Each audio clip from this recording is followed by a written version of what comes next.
In the fight to reclaim Iraqi territory from the Islamic State Group, the cost of winning back Ramadi may have been the city itself.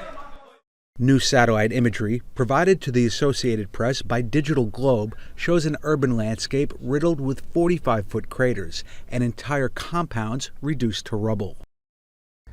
Absolutely catastrophic in terms of the amount of damage that you can see through the area.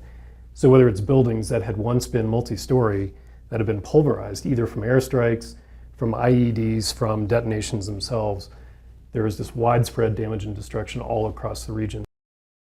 U.S.-led coalition aircraft have targeted IS fighters more than 600 times since Ramadi fell in May of 2015. The Pentagon says the bombs destroyed infrastructure, bridges, buildings, and roads. Based on the proximity of the munitions or the craters themselves, the other craters in and around the area, I believe this is most likely caused by airstrikes designed to intentionally take out whatever had been hiding underneath the culvert. Central Ramadi has fallen prey to far more widespread destruction, the Islamic State's scorched earth policy. More than 3,000 buildings and nearly 400 roads and bridges have been damaged or destroyed. Anbar's military headquarters, seen here in June of 2014, is now completely leveled.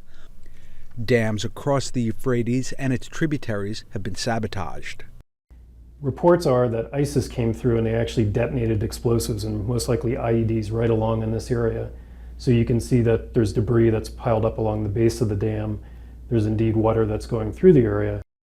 While the air campaign has helped clear the city of the Islamic State, which is also known as Daesh, hundreds of thousands of residents remain displaced. Many live in overcrowded camps in Baghdad and elsewhere.